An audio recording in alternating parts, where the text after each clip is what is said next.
Testing, testing.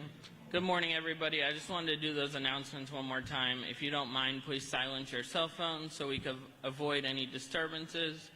And then towards the end, if the governor does take questions, that part is for the media only. If you're standing, if you can go find a seat, if you have one, we're going to get started in just a few minutes. Thank you.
Oh, no, no, no. Please sit down. Please sit down. Please sit down. Great to be with you. Good to be back in Central Florida. Thanks so much.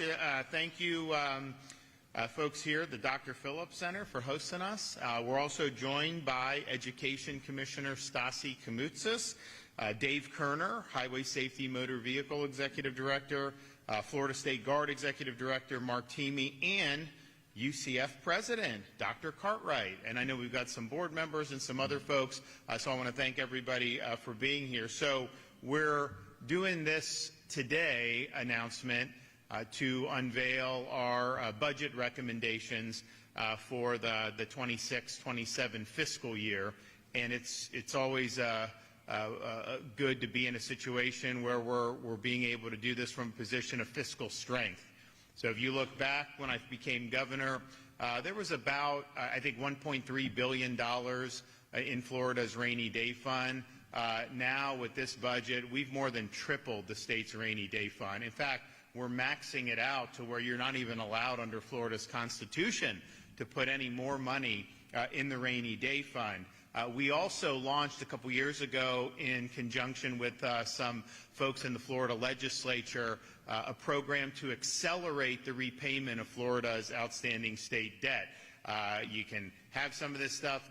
We got guys that do a good job of this. They can buy the bonds on the open market, oftentimes at a discount, retire them. Then we save money on interest. And so if you take all of Florida's debt since statehood until now, just since I've been governor, we've retired more than half of it. We're going to keep the momentum going with this budget. But what you do is you save. We've saved hundreds of millions of dollars in interest costs that we now don't have to pay because we're doing that early. The reserves, when I became governor, I think we're probably, $7 billion range. The budget that we're submitting today is about $17 billion in reserves. So some of that's general revenue. That does include the fiscal, the rainy day fund, includes trust fund surpluses, a whole 9 yards. But that's a really, really good sign. And we're in a situation where the budget line that we're doing, $117 billion, is basically what we've been doing the last few years. I don't think you're going to find another state that's doing more meaningful things on transportation, environment, all these things, but then basically doing it with a stable budget. We will not have had any real significant overall increases in the budget. You'd probably have to go back, 3 or 4 years now. This current year's budget that we're in spends less than the year before that, and that year spent less than the year before that. So we're basically right in line with that as we look forward to going. And I'm proud of that. I think Florida's really led the way with fiscal responsibility. I've had to veto some stuff, that the legislature's done with line items, and I you got to do what you got to do, right? I mean, it is what it is. I want to keep the budget in certain areas. But that being said, I mean, it's like I've vetoed more than any governor, but at the same time, by and large, the budgets have been good. There's some things here or there that we may disagree on, but by and large, we've had a really good, I think, team effort here to make sure Florida remains fiscally responsible. So what does 117, what does that mean? Well, it means a couple things. One, Florida has probably close to 23.5 million people now. That budget number that we're currently under, that I'm proposing for next year, that's less than the budget of New York City, which is only 8 million people.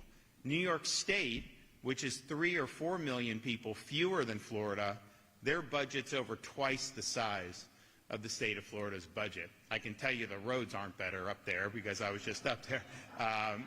And the taxes, of course, are a lot higher. So we're really showing, how it can be done. And there's a couple tweaks that we make here or there on different things. But our overall footprint from a government perspective is that we have the lowest number of state government workers per capita, and we either are the lowest or second lowest in state spending per capita of all 50 states. And so the outcomes, are superior to states that are spending 25, 50, 100% more per capita or even outright than we are in the Sunshine State. This budget, and so we're keeping within that. and we're going to be able to do, more debt retirement early, all this other stuff.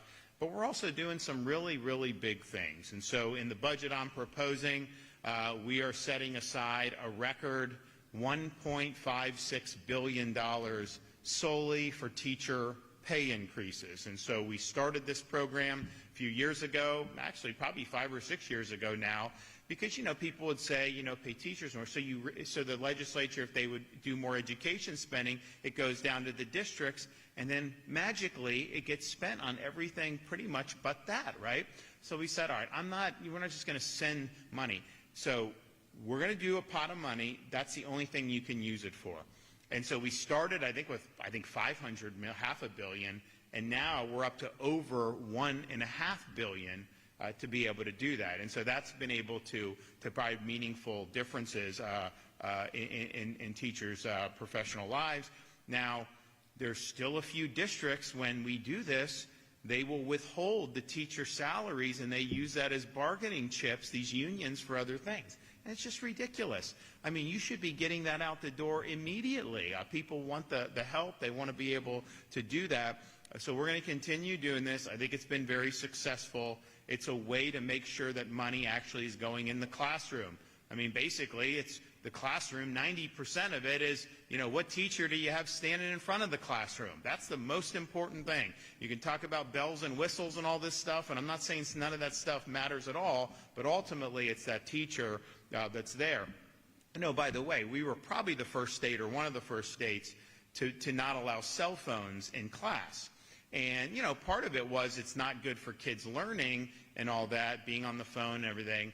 But, part of it was we actually did that as part of a teacher bill of rights. It's like, you're in front of there.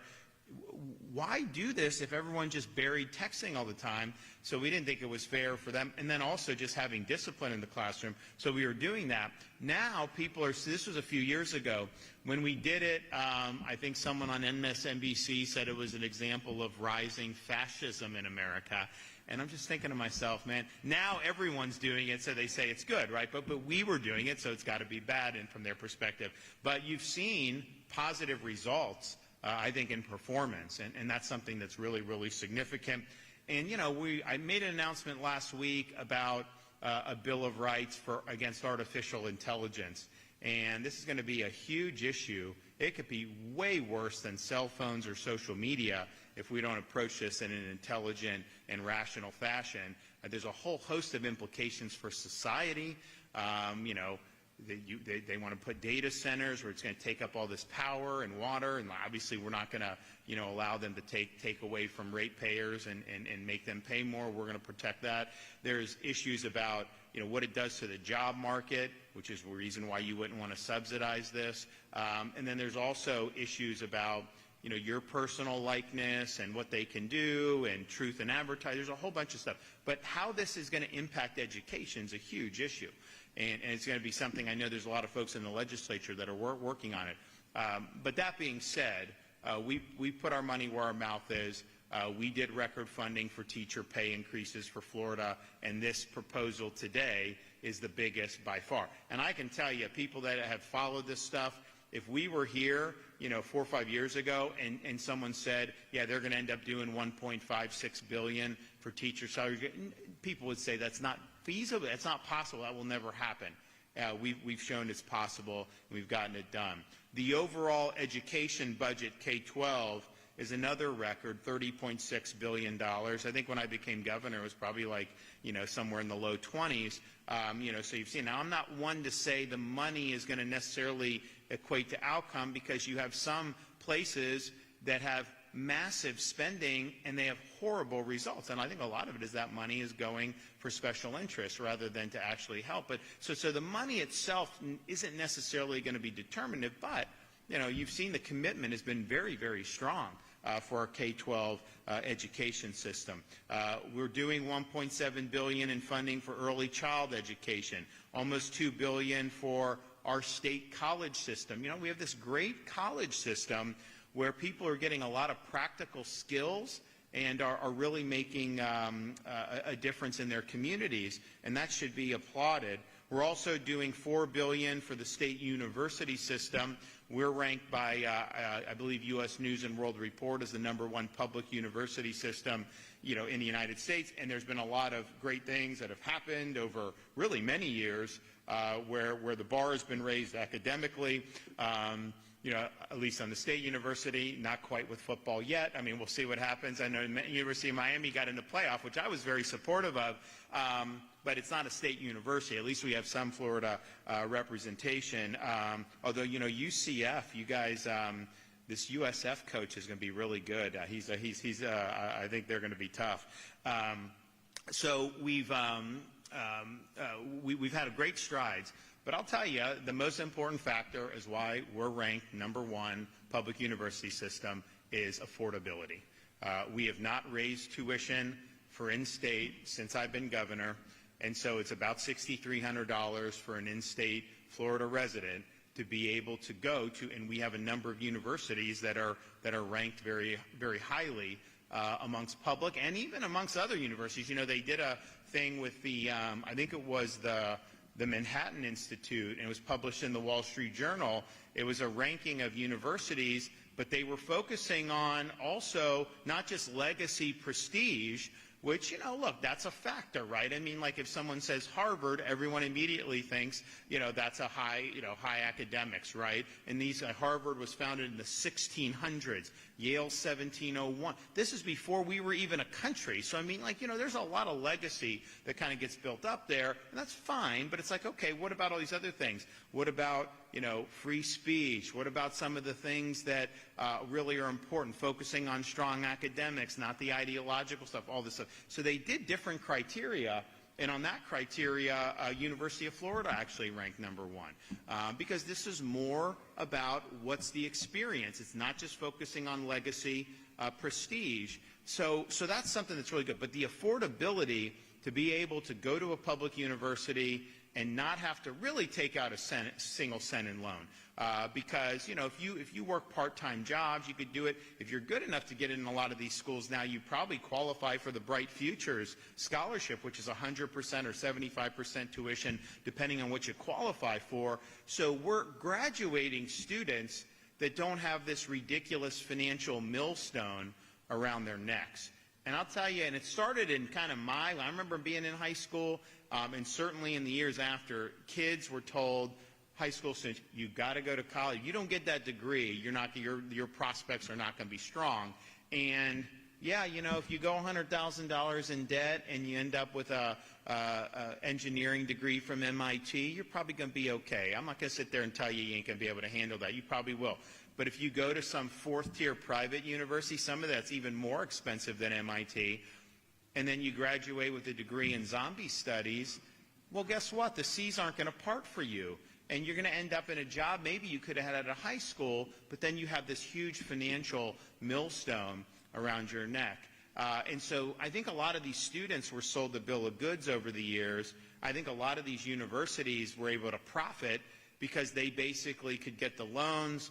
It's the federal government's responsibility. Since 2010, I guess they took it over. And so why does a fourth-tier university care if you go 50 or 100 or 150 in debt? That's not going to be their problem. And so there's not been any accountability for that. Incidentally, I think the university should be responsible for the loans ultimately. I mean, I think that if someone can't pay it, then that should be something that was a failure of the university to be able to do it. They should have some risk in this, but be that as it may, that's a different subject. But the affordability is so important, and our state colleges are very affordable too. We are keeping that going. We're keeping the Bright Futures fully funded. There have been people through the years that have wanted to take whacks at it. I've always been a defender of it because you think about it. You have families that are just working like middle class. They don't get anything. Like literally, they get less than somebody that's on welfare, and they get less than a lot of the rich people who have access to policy and can get bailouts and everything. So literally, they just got to do it. They got to work hard. They got to do it. They don't get anything. The one thing that they can get for their kids is Bright Futures Scholarship, which is, even though the tuition's not high comparatively, that's a huge plus. You have 2 or 3 kids and you send them, and they get the bright futures. Major thing. So I'm a big believer in it. I think it's been good. You know, when you do scholarships, it's not really as bad. When you do a lot of loans, that ends up, you know, we control the tuition, but like in private, every time they increase loans, the tuition goes up. And so you're not really, the student and the family aren't any better off from having done the loans because the tuition keeps going. So we've had no increase in tuition. This is one of the most inflationary things in modern American history, college tuition, but not in the state of Florida. So that's a really, really good thing. Another thing that we've done is, you know, yes, these are good financial commitments. We believe in the mission. But you got to have good structure and policy in place so that the outcomes are going to be good. And so we did things to make sure that we have productive faculty, that we're not having faculty positions in tenure being used to advance agendas. So we have post-tenure review. All the tenured now have to go review and can be terminated. So people have been weeded out now over the last few years. But on the flip side, we've now empowered college presidents. If you run a school like Hamilton School, University of Florida, which is amazing, they can go and recruit faculty directly. And we've given money, $100 million. We did a couple years ago, I think 2 years in a row. Legislature didn't fund it this year. We put that in the budget. Recruit and retain bonuses to be able to bring people to Florida at our state universities and then keep them there for the long haul. And I could tell you, you know, we were doing this thing at the University of Florida with the Hamilton Center, Hamilton School, the groundbreaking. And, you know, because they have this ability to recruit and pay without having to, you know, go through the old system, you have all these people there. And it's like the best Civil War historian from Princeton is now at University of Florida. They just had a guy from Harvard, 40 years, one of the best political theorists. He's now at Hamilton Center. And he told me, he's like, I needed to find a place that was sane. And so he came to Florida. You have that. But then I'm like meeting with some of these people, and you have like, I mean, they're like kids almost, like young scholars, like probably in their 30s.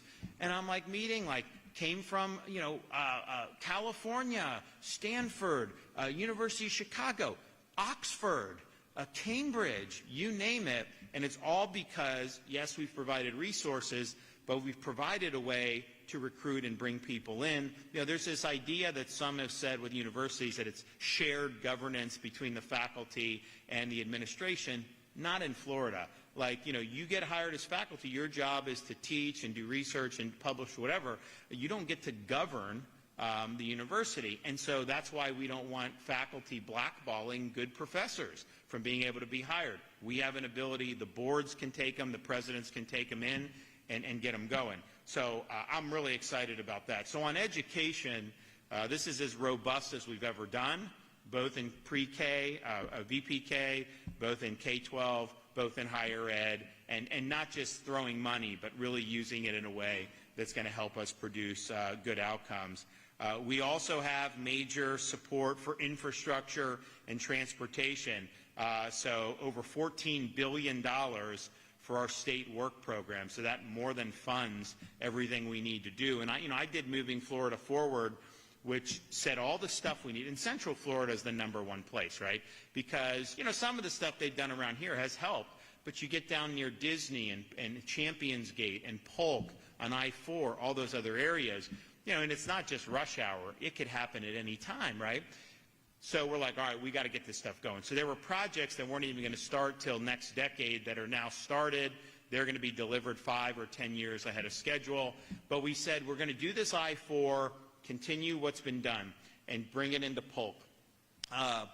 But we decided to do temporary expansion as the permitted is being done. So just opening up the temporary has cut the commutes in half.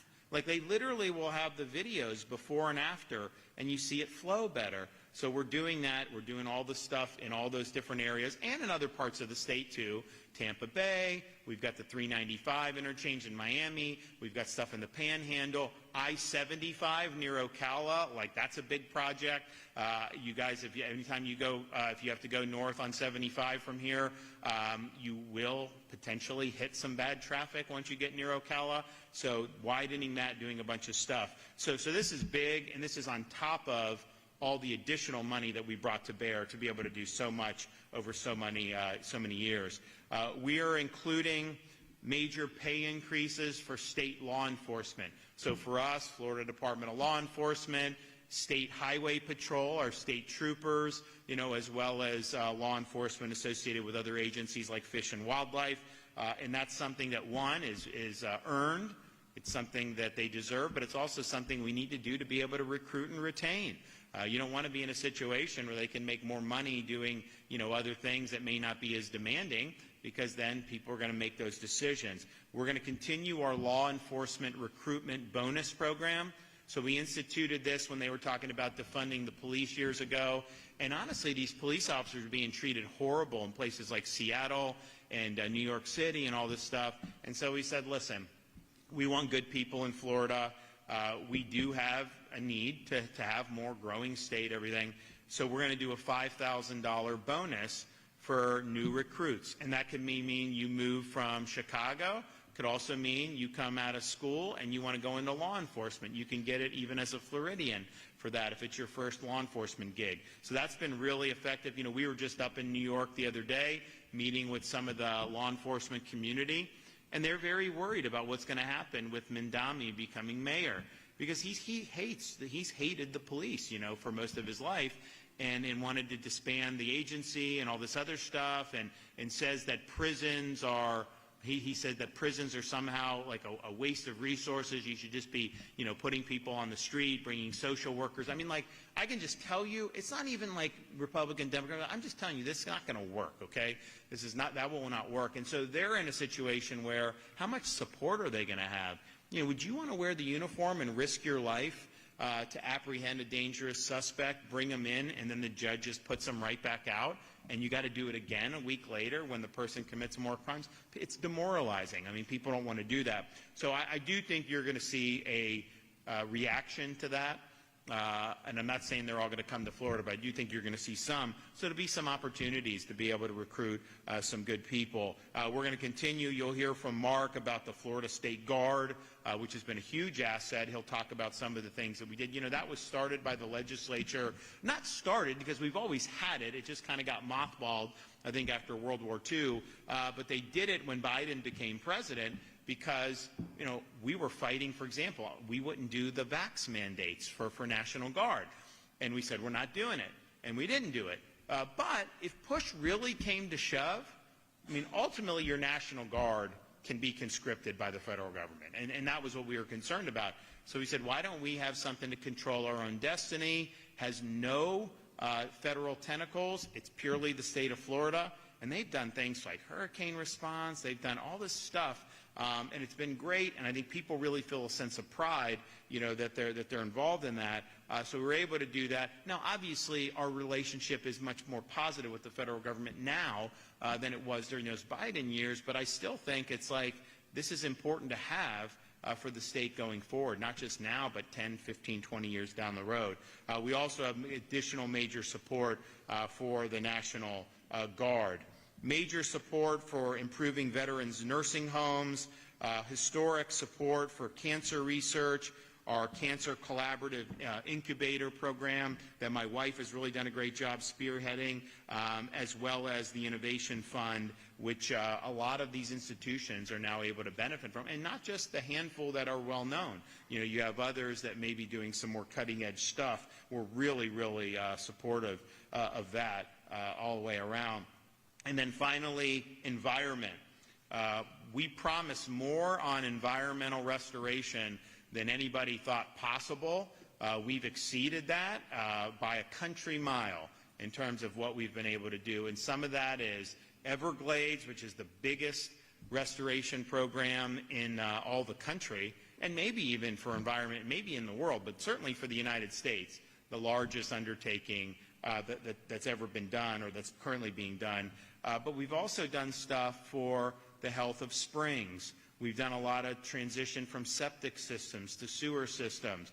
We've done conservation with the Florida Wildlife Corridor, massive acreage that's been now there and is going to be conserved, and is going to end up being some concrete jungle. And that's a huge part of the state now, and we're going to continue, adding for all that. We're also doing beach renourishment, supporting coastline, very important for tourism and all these other things. And I know that the Interior Department had floated doing the Gulf drilling, and we've not supported that since I've been governor. We don't. But it's not even just with the tourism and risk. Military uses that to train. All those pilots in the Panhandle, that's what they go. So that's important too. But protecting the coastline is something that's really, really significant. And people, you go to different parts of the country, and there's some nice spots. But I'll tell you, if you like beach, we are number one, across the board. I mean, there's just no question. And not every part of Florida is as good as every other part, and I will keep my mouth shut about what I know is best. But it's just, we hit the heights. And it's really important, and it's been great for our economy. But also just doing things like Everglades restoration. You now have stronger aquifer in South Florida. You have more water going to Florida Bay, better fishing, better salinity levels, better, even flora and fauna, the eco-tourists that want to go there and take pictures. You see a resurgence in some of this stuff. There going to be more. We're going to continue. We've stepped up the python removal in the Everglades. We stepped it up when I was and we kept doing better. But we needed a moon, so we got some private sector incentives. So there's a lot of great stuff that's happening there. So all being said, I think what the budget does is it builds off the success that we've had. This budget's entitled Floridians First because that's the focus of it. It's putting our people first and making sure we're good stewards, but also making sure that folks, that the needs that we have are being addressed. One final side item that I will mention. So we have no income tax, and we won't. We have sales tax, but almost all the essentials now are exempt. Your groceries, medication, we did the exemption for all baby items. So diapers, wipes, strollers, all that is exempt. Back to school holiday is now permanent in law. Disaster supplies is now permanent in law. We're currently in the middle of what I call the Second Amendment sales tax holiday. No tax on accoutrements, ammunition, firearms. I think fishing, camping, all this stuff is tax-free till the end of the year, which is great. But when people talk taxes, yeah, they like getting the brakes on those things. But when they talk taxes, what they're talking to us about is property taxes. And so, the state doesn't control property taxes. It's a local issue. I think most people who have followed me know that I'm talking about having something on the ballot in November of 2026. We're working on some good stuff, but we're doing this very deliberately. We're making sure it's something that can get broad support. It's not a Republican-Democrat thing. It's just about a taxpayer thing. We want you to own your own home, our homesteaded Floridians. We don't want to be in a situation where you've been paying taxes for 20 years, and if you stop paying, then they can just take your home. We also want to make it affordable for young people, young families, because property values have gone up. Even if they can afford the home, they're paying way more taxes than the same home would have cost if they had purchased it 10 years earlier and then had homestead to limit the valuation increases. So this is a huge issue, and we'll have some more to say about it, going forward. But because of the way Florida's tax structure is, this is a local function, and if you want to see relief in a real major way, it's got to go on the ballot in 2026, and then Florida voters have to approve it as an amendment to the Constitution. I've been very clear that we've got non-Floridians who own property, there's rich people from Brazil and all these people. They own a mansion in Miami or whatever. You have people that own Airbnbs. Obviously, we have commercial landowners, and they all do property tax. Our focus is on residential homesteaded Floridians, your primary residents, and whether can you own that free and clear, and the exemptions that you would get. So, sometimes people say, oh, there's not going to be any revenue. No, all that other stuff will still be there. Interesting fact, in 2019, so this was the first year I was governor, local governments in Florida brought in $32 billion in property tax revenue.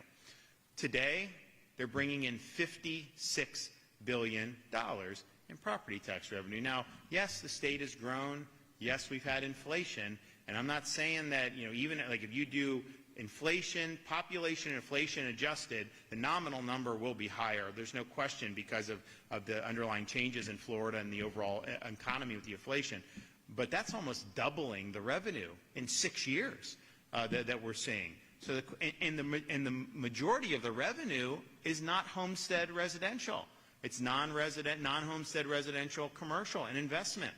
So you're talking about a fraction of this. So we have an opportunity to do something big. Now, some places have more wherewithal. Now, I think we've been showing, or Blaze and Gully has been showing, overspending, and we want to make sure that the taxpayers are getting breaks rather than have more spending. But put that aside. There's some communities, some counties that are fiscally constrained. We have 32 of them. And they're more rural, and they don't have the economic engine that an Orlando has, or that a South Florida has, or a Tampa, or a Jacksonville. And so I've put in the budget, and I'm not saying it's even going to be necessary, but I put in the budget enough money to completely 100% reimburse any homestead property tax reduction for those fiscally constrained counties. And so I don't want to, don't tell go tell your senator you're not going to have. No, you will have it. Now, there's some people that say you shouldn't do that.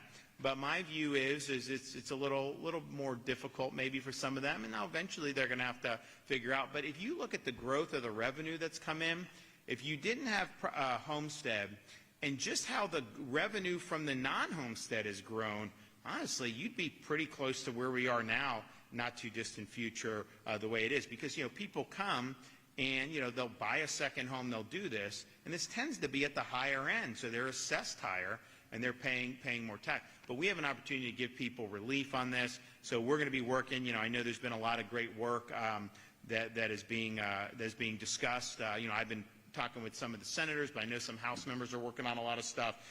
We got to be bold, we got to be strong, and we got to do something that's going to have a meaningful difference in people's lives and the lives of families. Otherwise, it just ain't gonna fly. So thanks everybody that's been a part of this.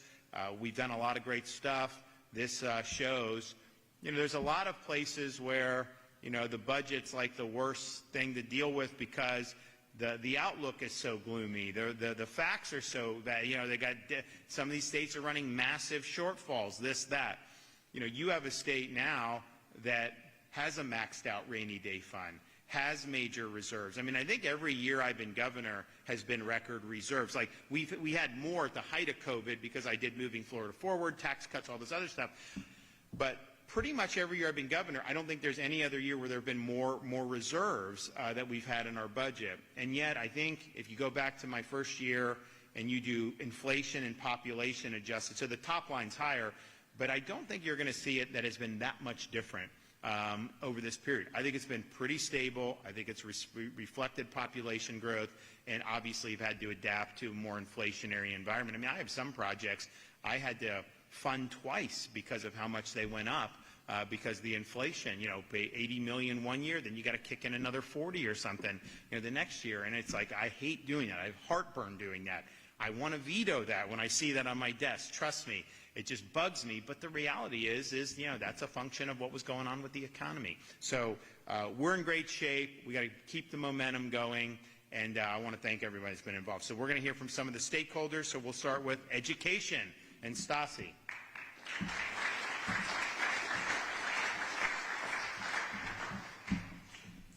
Well, good afternoon, Orlando.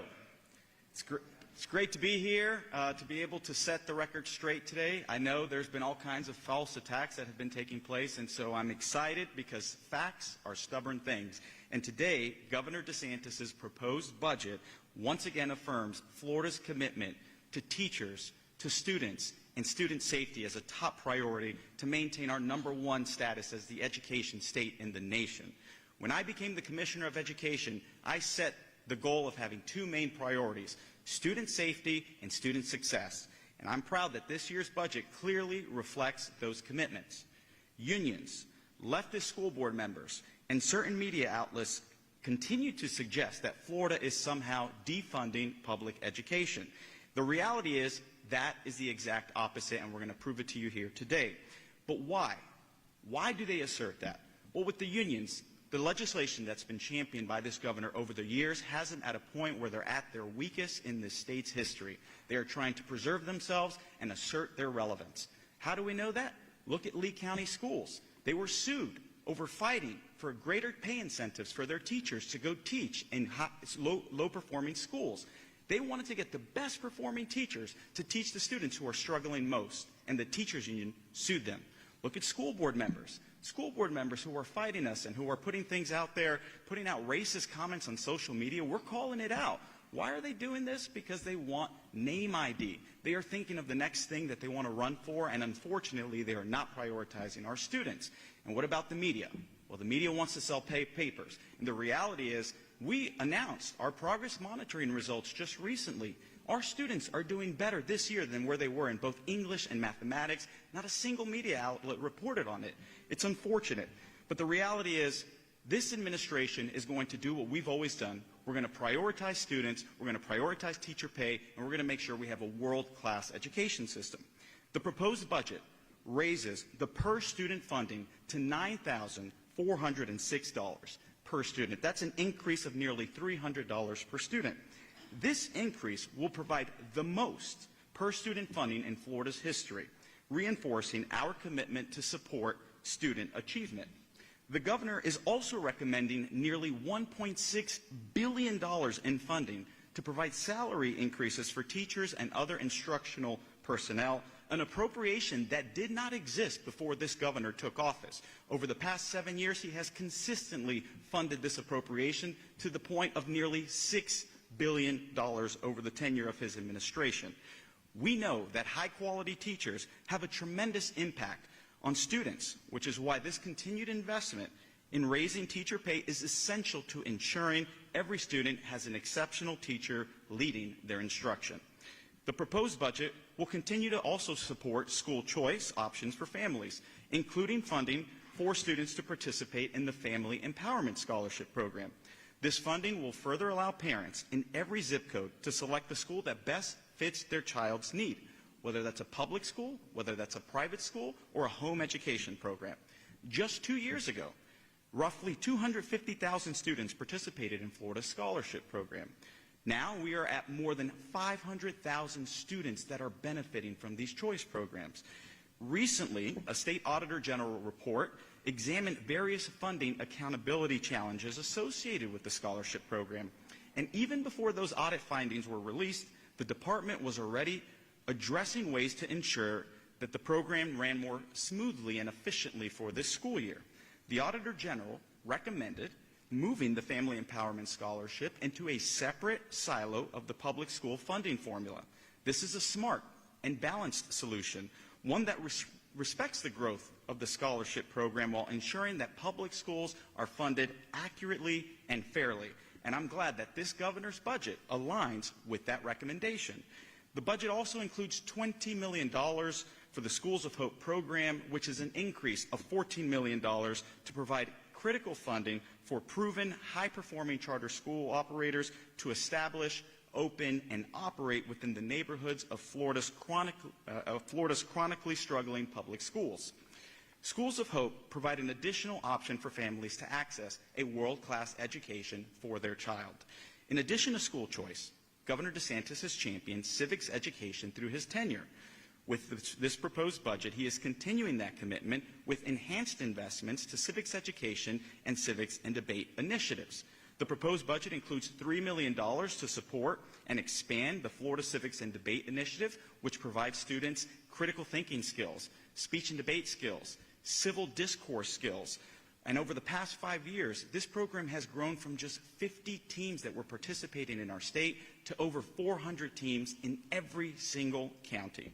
Additionally, an allocation of $3 million, which is an increase of $2 million, will be dedicated to provide support to school districts for the improvement of civic literacy for Florida students using regional civics literacy captains and coaches.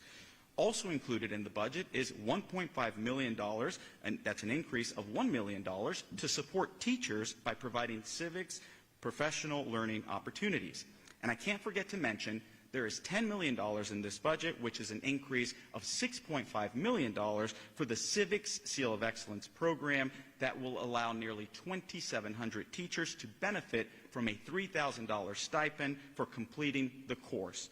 Upskilling our educators will ensure that students will grow civic virtues that are essential to maintaining our constitutional republic.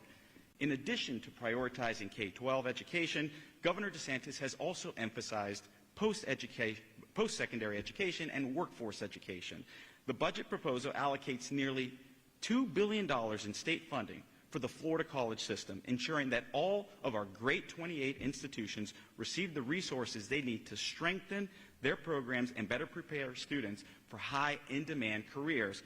And I want to thank the college presidents. I want to thank the Board of Trustees. I want to thank you, Governor, because we know that the impact that these colleges are having on their communities, for the local economy, as well as for these students to be able to go down workforce pathways and to be able to get great paying jobs, it's second to none. And so I thank them for doing it in an efficient manner, in a cost-effective manner. And so this is a great investment in our public college system.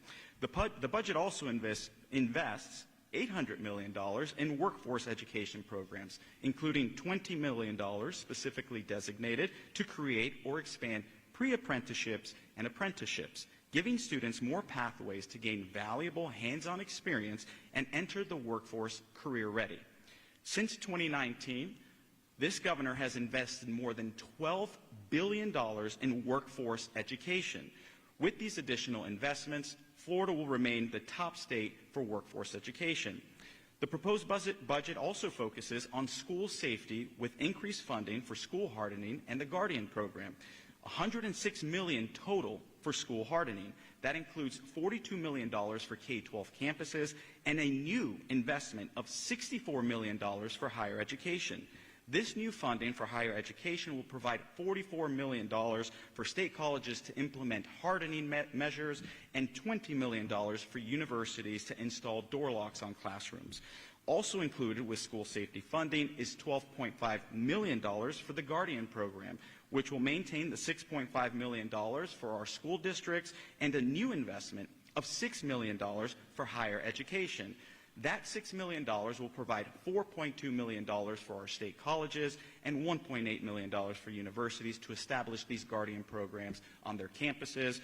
This funding for school safety will ensure that students continue to have the resources needed to maintain safe and secure campuses statewide. It is clear that Governor DeSantis remains deeply committed to supporting education by making direct, strategic investments where they matter most, in our students, in our teachers, and in their safety. Despite the claims of unions, activist school board members, and the media, under Governor DeSantis' leadership, Florida is investing in education at record levels across multiple areas. Each of these investments play an important role in reinforcing and advancing Florida's public education system and will ensure that Florida continues to lead the nation in education excellence, opportunity, and school safety. Thank you, and God bless you.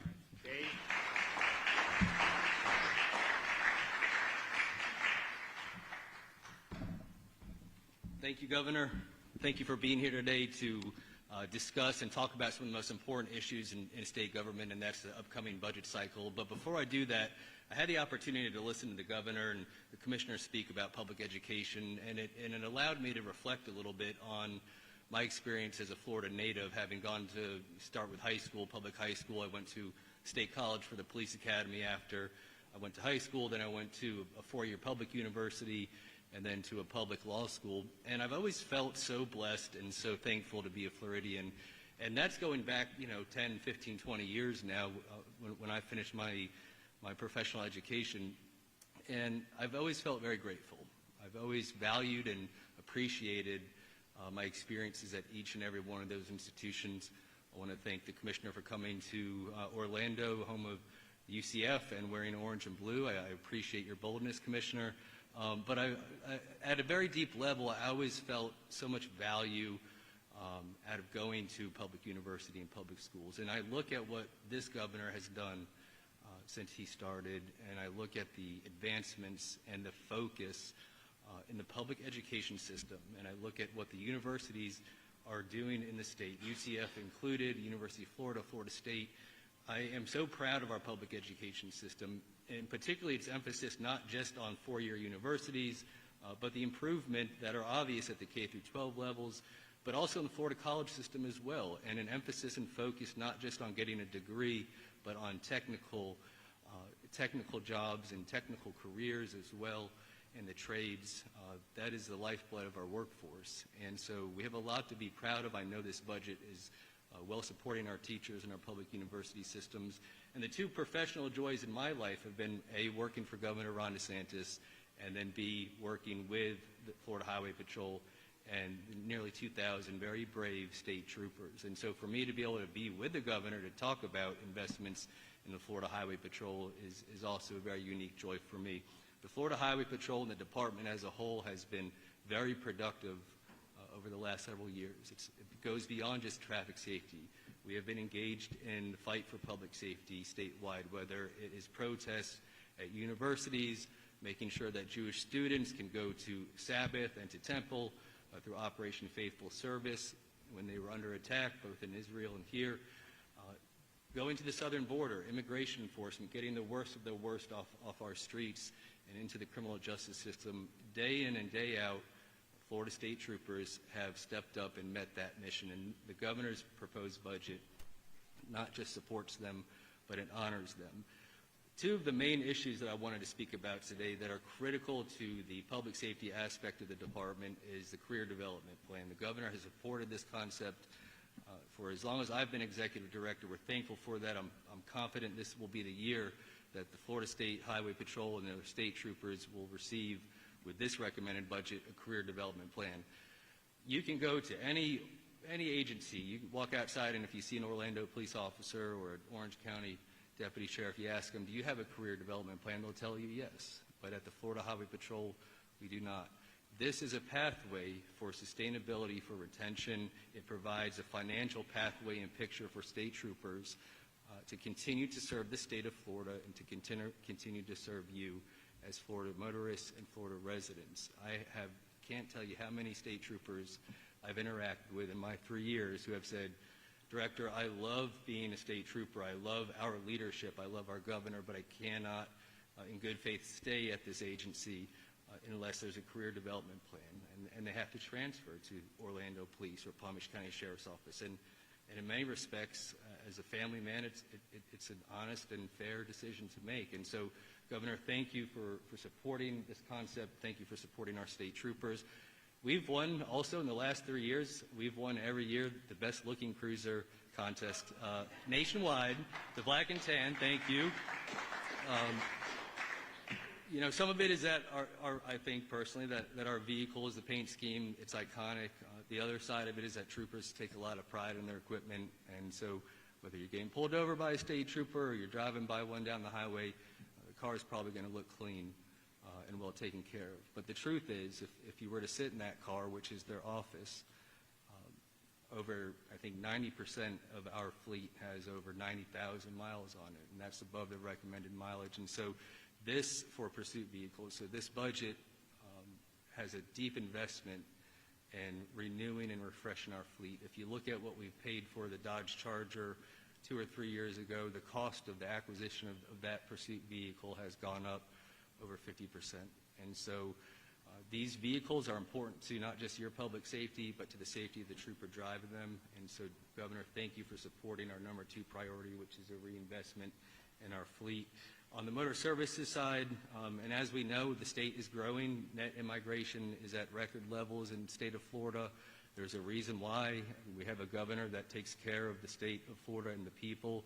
We have an education system that is top-notch, and I think that one of the most important issues is also our residents feel safe and are safe here in the state of Florida, and there's an emphasis on public safety.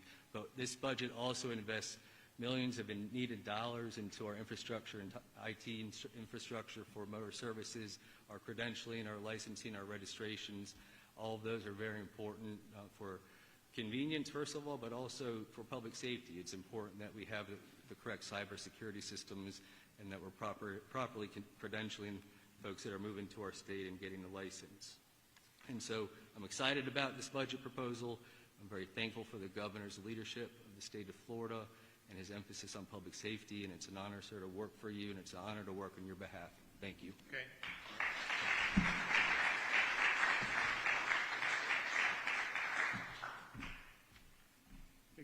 Good afternoon, Governor, and thank you for the privilege of joining such an elite team of agency commissioners and directors, as well as the opportunity to rapidly deliver a state guard that you envision for Florida that's appropriate to the public safety challenges, not just for today, but also for tomorrow. Governor, your proposed budget returns the Florida State Guard to a resourcing level that is necessary to fulfill the roles and responsibilities we have in emergency management and public safety that are charged in state law, things we're supposed to do, such as supporting our essential requirements in emergency response and public safety, but also to train to the same high levels and standards as we do our great Florida National Guard, and to do so in conjunction with state and local agencies. Ladies and gentlemen, the governor's budget proposal will allow the Florida State Guard to resume full recruiting, training, operations, and maintenance programs across our emergency management and our public safety portfolio. The governor's budget restores the Florida State Guard's mission readiness, and it returns the State Guard to a growth trajectory needed to sustain our capacity to support our communities in need year-round. In the last 3 years since our governor reconstituted the Florida State Guard, we have been activated 18 times. That's an average of our state calling upon us every other month for the past 3 years, and these phenomenal volunteer soldiers providing critical support to numerous emergency support functional areas. As an example, in a single 90-day period alone, the Florida State Guard activated 94% of our soldiers to provide critical community resilience support across 18 counties, and that included going to help Floridians in other states where their governors failed them. These Category 3, Category 4 hurricanes, these are tornadoes, these are out-of-season river flooding, these are winter storms, and more. The federal requirements that are also levied on our understrained Florida National Guard continue to increase, and that reduces their available forces for statewide emergency response while they focus on their primary warfighting mission areas. As Director Kernan mentioned, the increasing public safety requirements, especially in the air and maritime domains, countering illegal immigration, countering trafficking, are areas where the Florida State Guard is already augmenting local and state law enforcement agencies so their sworn officers can perform their primary missions. These are just daily examples of where the Florida State Guard serves as a critical cornerstone of the state's emergency response and the public safety system. Our ground, air, marine, and special missions units have all been credited with life-saving actions. These are high-risk mission sets, and they require high-quality, competent, effective, safe, and fiscally sustainable training programs. The Florida State Guard costs substantially less to the taxpayer than any other agency or the National Guard that operates in this space. We cost less per man hour, less per Marine engine hour, less per flight hour. The governor's budget proposal improves significantly over the current year's reduced authorizations. For example, with the governor's budget, we can guarantee year-round responsiveness, we can guarantee scale, we can guarantee endurance anywhere you need us. We can reduce the substantial risk exposure to our soldiers that are operating in these dangerous mission areas by ensuring they stay trained, they stay qualified and credentialed to required state and federal standards. We can properly maintain our high-value air, maritime, and our amphibious rescue assets. We can resume entry-level training to bring in new volunteers rather than turning away hundreds of Floridians that call us every month wanting to join, refreshing our ranks with new experience. And most importantly, the governor's budget will allow us to return full-time to our communities, partnering, training, and operating along our emergency management and our public safety agencies on a weekly and a monthly basis. Sir, thank you for your relentless leadership, your drive, your boldness.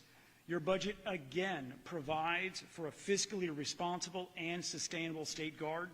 Your budget preserves taxpayer investments and ensures the right resources are matched against the right requirements. Thank you very much. Okay.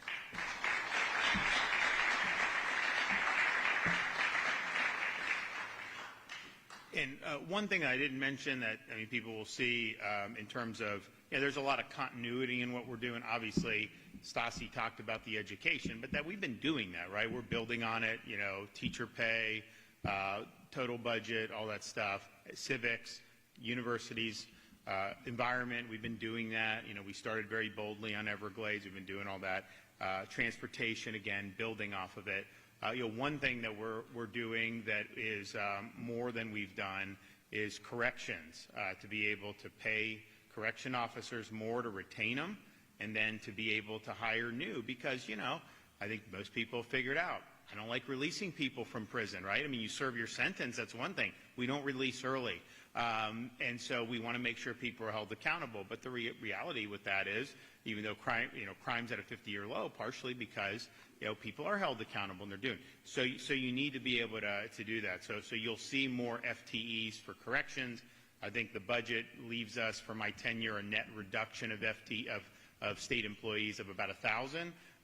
But there will be an increase for corrections, and there'll be also be money. I think we're probably at about 450 or 470 million for these corrections enhancements. And, got to the point where, I had National Guard and stuff to help, because they're making so little money, you could make more at Wawa. And so I'm just thinking, would you rather be in watching some very violent people, or would you rather be making toasted subs and make more money? Seriously, it's not the best vocation. There's risks involved. It's tough work. And if you can make more money, just, it's not some other stuff, people are going to do that. So we've done big increase. We've gotten it better, but we do need to get more just to be competitive, just to make sure we can retain people. But ultimately, that's part of the consequence from having policies where you want to be strong on crime. Every time there's ever been any talk of releasing early, I don't do it. I don't think it's worked anywhere. And we have truth in sentencing in Florida. You go, you do the crime, you do the time, and I think that's what we got to keep that, because if we turned our back on that, you would see the crime rate go up. So the correction budget reflects, I think, that philosophy. Okay, do we got any questions back there?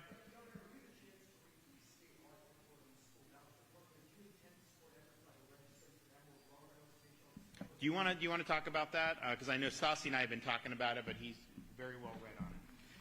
Yeah, so that's what I mentioned in my, when I was up here presenting. This budget does reflect one of those recommendations, but we were intentional in going into the school year to get ahead of it. And so in the cross-checking process, we're actually working with the districts to verify that the students that are saying they're receiving the scholarship are in fact receiving the scholarship. If there's any dispute, we pause the money, we make sure we get to the bottom of it, and then we ensure that the process moves forward properly so that the money goes to where it needs to go. Well, I think we would address the legislation as it comes, and we'll look at it, but I'm saying with respect to the response of the audit report itself, those are some of the actions that the department's done already to get ahead of the issues. The one thing, and, there may be legislation, maybe the department, the way this stuff funds, it's like the bodies, right? And you have people moving around a lot. We've discussed, is there going to be just a window? Okay, you make the decision, and then it's not kind of keep going back, because that has impacted some of because it's just the way it's calculated, right? And we want to have certainty. So there may be ways to be able to do that, and I know they're working on some of the stuff. So I wouldn't say that we're opposed to the idea of legislation. We're just going to have to look at it and see how it comes.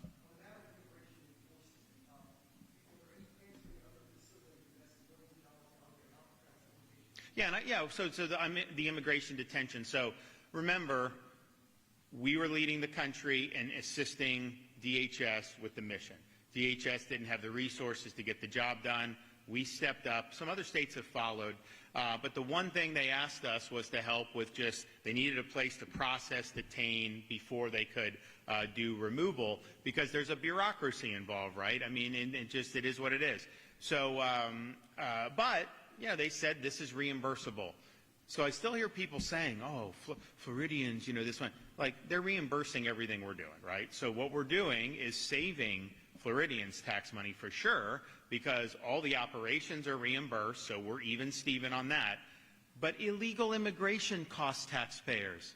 It costs taxpayers with medical. It costs taxpayers with education. It costs taxpayers when we have car accidents. I mean, you get hit by an illegal alien, do you think you're going to get an insurance payment from them if they're at fault? No, of course not. So there's all those different things. So that definitely saves. So I just think it's important to just stress, because the media said, oh, they're spending all this money. And they would, and when they would submit for like bids, they would say, what's the possible? And they were trying to say they spent $600 million on alligator rock. That's not the way it works. So that's missed.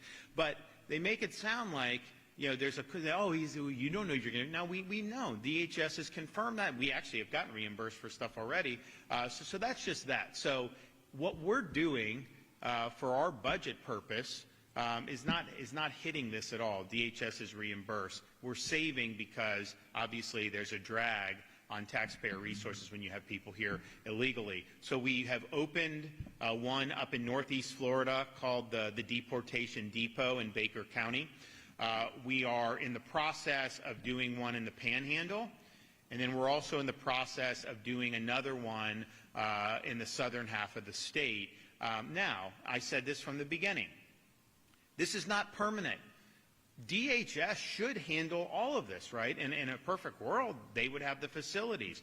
They've got Chrome down in Miami. They don't, honestly, in Florida, they have very little.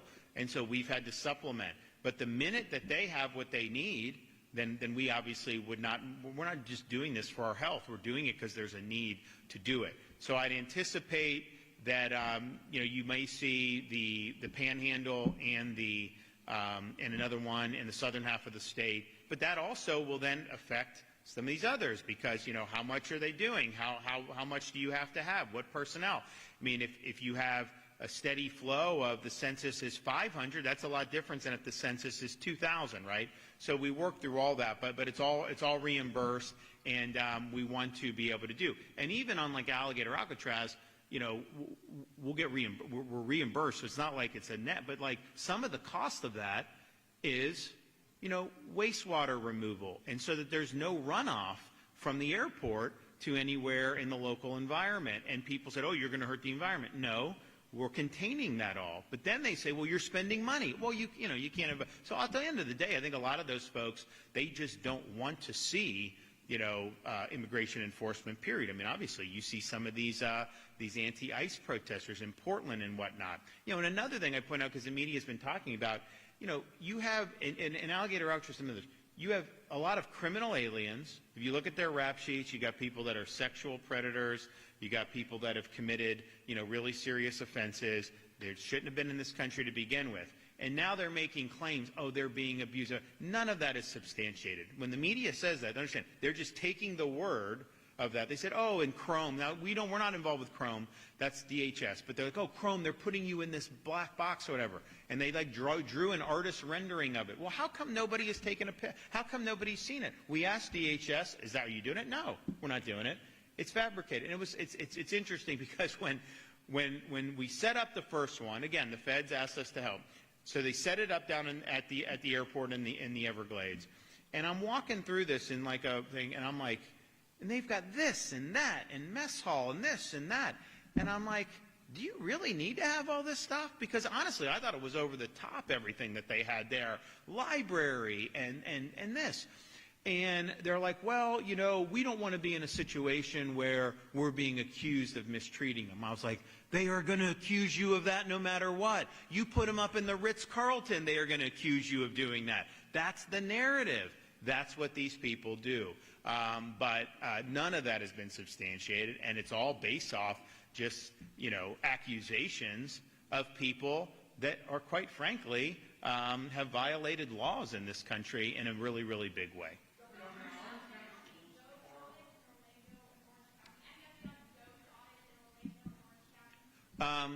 I'll leave that to Blaise Ngolia, our CFO.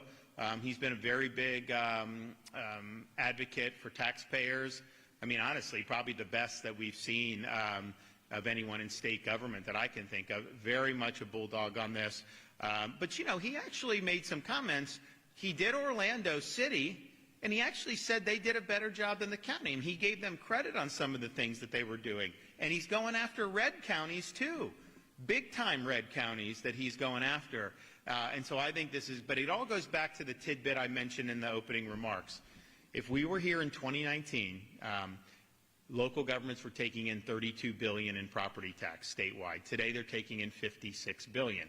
And I would just ask, I know we've had population, I know we've had inflation, but accounting for that, that's still a massive increase, right? And I just think, like, you know, are your services, is everything so much better as a result of that? And I think most people would say there's not really been a change, right? And so, you know, you've had properties get valued higher, and first of all, we don't know how long that's going to last. The market goes up and down. You know, you have people that bought a home 10 years ago for $300,000, and now they're being told it's worth $1 million. Maybe, but they never sold it for $1 million. Nobody ever paid them $1 million. You're just telling them it's worth $1 million. What? Because one down the street went? So you have this situation where there's been a gusher of property tax revenue, and, you know, they've been spending it. You know, that's what they've been doing. They've been spending it. So we look at and say, okay, what can we do, you know, to make a difference? We've done all the tax relief. We've done different things with infrastructure. We've done things with education. I mean, obviously, you know, in Florida, your kid, you don't have to pay for baby items tax on that. You can do a Florida prepaid, and then they go for that, and that's a really good deal. But even if you don't, you pay, you know, very little compared to every other state in the country for college, this, that. So we try to do. But property tax, it's biting people. You know, the car insurance, we did the reform on it. And on the homeowners insurance, we did that a few years ago. It was very difficult to do because there's a lot of stakeholders there, and you know, people make a lot of money off this system, you know, kind of the way it was. So we had to do reforms there. And now, auto insurance, everyone's filing rate reductions. State Farm is filing rate, all these stuff. And so some people are like, well, I didn't get a reduction. I'm like, did you shop around? They're like, no. I'm like, well, you got to shop around. If somebody knows you're going to pay a certain amount, they're going to keep taking it. You got to show them that you're willing to go somewhere else. So that's all. But Progressive is now in the process of refunding $1 billion to policyholders solely because of the reforms that we did. And I think you're looking at every major auto carrier is going to have probably an average of 10% as they come. Homeowners, you know, you had Peninsula. I think they did an 8% reduction. That's our biggest home insurer. You've had 17 companies now enter the market. And so, like, people say, how does it go? They're not just, if it's one company, they're not just going to lower it because they're nice. That's not the way business works. They lower it because they have to. They lower it because there's competition, and you can go somewhere else. That is how you put a downward pressure on it. It is not through the kindness of their heart, and it is not through government setting prices. If it was as easy to set the price, hell, I'd sign a bill to say you pay $1 a month, right? If that's what it would do, but we know that's not how it works.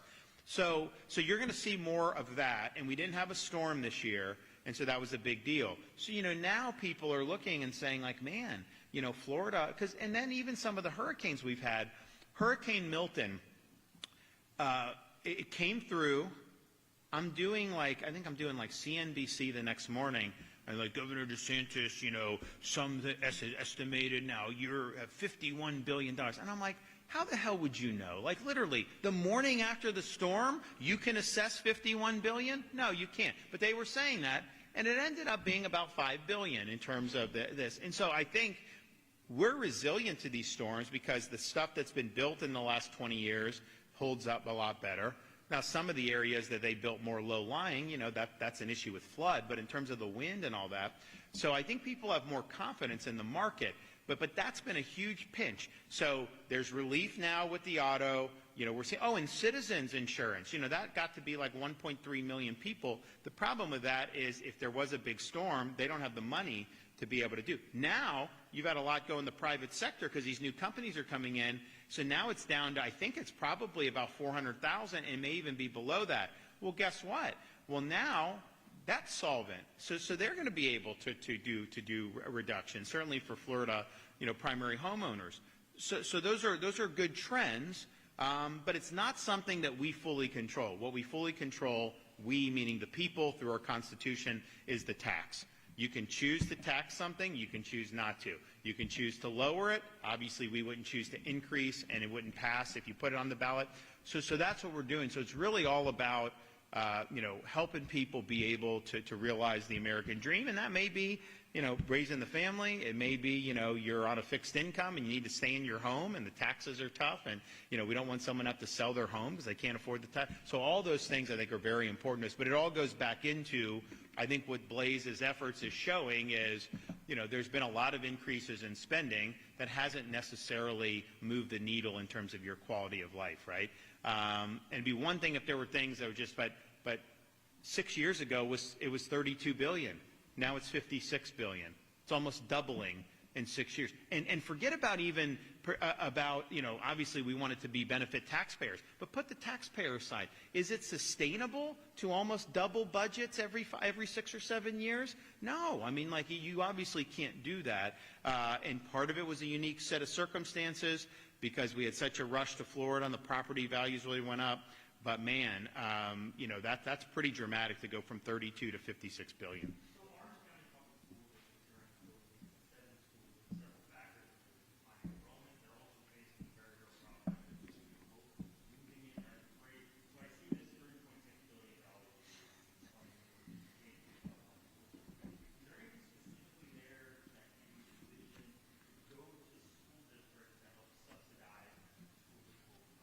So here's the issue with Schools of Hope, because a lot of the stuff you hear, I mean, honestly, it does. If you know the underlying issue, it doesn't make sense. So Schools of Hope, this is not we're going to go into Windermere and do a school, or we're going to go into Palm Beach and do a school. They are going to the toughest areas that we have, where a lot of people have given up on some of these students, and they are going in there, and they are going to create an environment where these kids can learn. And they did it in New York City. What's the aptitude of Success Academy? 93% reading, 96% math. What's the average is like 60%, 50-some? 57, 58. So they've gone into the worst areas in terms of opportunity. They're going to the most at risk, and they're 90+%. So that's what they're doing. They're going areas where no one else wants to go. And so one of the things that the legislature put in this bill, which I think is good, is, okay, if you have a school that's not using facilities, if they need the facilities, they get it, 100%. But if they're not using it, the School of Hope can go in, use existing facilities, which saves taxpayers money, by the way, because this is there, that's there, and then they're able to go and do schooling using those resources. So the actual school, wasn't using that. Now, look, if you have excess property, you want to sell it or something, they're entitled to do that. Of course they can do that. It's their property.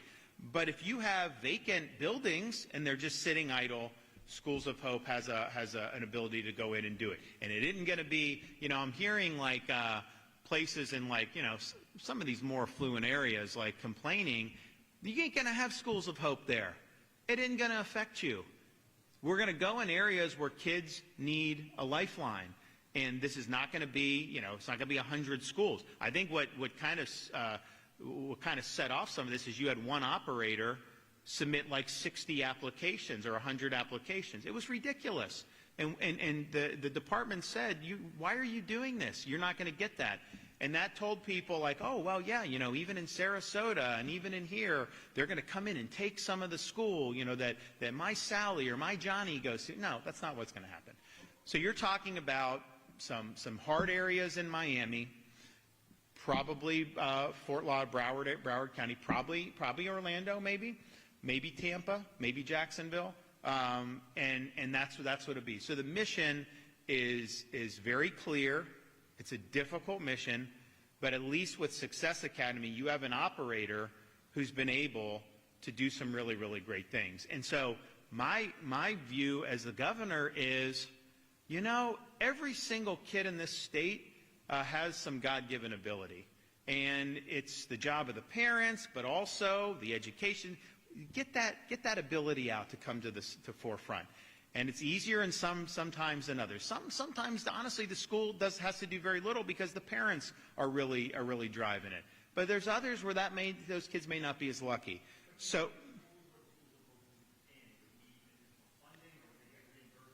they're using it's vacant buildings, right? So if they want to sell a building, they can sell a building. I mean, it's not going to be a fiscal drain on them. But the question would be, would it be better to say, okay, charter schools of hope, go build a new building, or to do a different lease somewhere else? That would cost more money, to be able to do it. So this is all going to work out very sensibly. The commissioner will work with any district. I mean, the goal, honestly, you're really relieving burdens on the district, right? Because, you're creating a program where it is going to be targeted at going to service the least advantaged students, and in areas where a lot of people say it's not even worth trying, right? Oh, don't even worry about this vote. No. They believe you go anywhere, you can do it if you have the right formula in place. But this is not going to be something where a school of hope is going to be coming in and descending on Palm Harbor or Destin or some of these places. And I hear some of this stuff, and I'm just like, that is just not accurate. It's the same thing when you hear people saying that somehow they're defunding schools or not doing. Well, like, all you have to do is look at every budget I've put out. We've increased funding every single year. Teachers every single year. We went from, there was zero money when I became governor that was earmarked just for teachers. Now we're proposing $1.58 billion just for teachers. And that's on top of a lot of other. And, the thing is, on the teachers, like Stassi mentioned the Civic Seal of Excellence. When they go through that, they get a bonus. They get $3,000 bonus just for attending this course over the weekend. There's other things that they're able to do. I mean, we've had the school recognition bonuses. That money's gone out in the past. So there's a whole host of things. But Schools of Hope, I think, is going to make a big impact. I think geographically it's going to be very limited. I don't think most Floridians are even going to know that there's a School of Hope. Because, quite frankly, probably where they're setting up, a lot of Floridians aren't spending a lot of time in some of these areas. But they're going to go in, they're very mission-driven, and I think you're going to see some positive results out of this, and it's all going to work out, very well. This is supposed to be an addition and value add, but it's being very efficiently done. Having idle buildings doesn't make sense for anybody.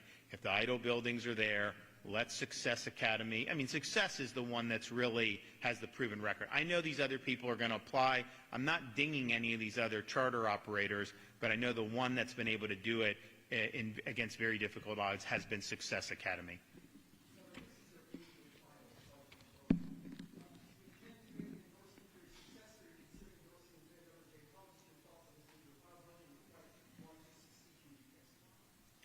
Well, like I said on the closing comments about this, a sign of success is that we're able to be here proposing, the 8th budget from a position of strength. We have a maxed out rainy day fund. We're not scrambling to try to plug budget holes. We're able to propose the biggest pay increase for teacher in the history of Florida without breaking a sweat. We're able to do environmental restoration way beyond my first week in office when I went out there and made a splash, and all the people that loved all this stuff were so happy, but they were cautiously optimistic because they knew it was a tough. We've blown that out of the water.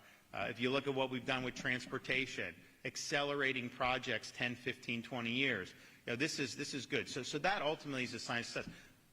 We had a $1.3 billion rainy day fund. Now it's $5 billion. We had, I think, about $7.5 billion in reserves. Now we're close to $17 billion. And we'll probably have even, it's interesting. You hear a lot about the economy, and there's obviously, nationwide, you see some of these blurbs for sure, and I think it's real. But in Florida, I'm talking to our revenue director, and he's like, yeah, November because they estimate how much revenue the state's going to take in. Yeah, we were $225 million over estimate. And this is when people they're predicting some of the economists are trying to say, Florida's going to be struggling in the future. Like, you hear people say this stuff, and yet what's happening? $250 million more than was anticipated. So the numbers that I have here really reflects through November 30th.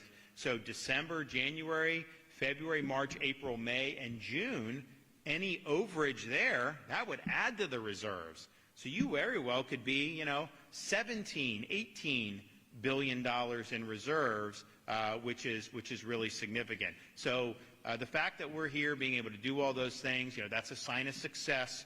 It's a sign that we've been good fiscal stewards. And I mentioned, we've had good allies in the legislature who, they could have tried to be more like New York or California, and they've really wanted to do Floridians first. And as I said, I vetoed billions of dollars. I vetoed more than any governor. And you got to do what you got to do, right? But at the same time, I think by and large it's been productive. So that's a great thing. And we'll see what happens politically down the road. I mean, I don't sweat over all these things because they kind of work themselves out. And if there's a role for me, then and I feel strongly, then I'm happy to do certain things. But at the same time, I don't think a lot of Floridians are focusing on races for next year yet. I think that there's a lot of issues that we want to do. So, the best thing we can do is to just continue to be really strong on all the things that matter for the people of this state. All right, guys. God bless everybody. Thank you.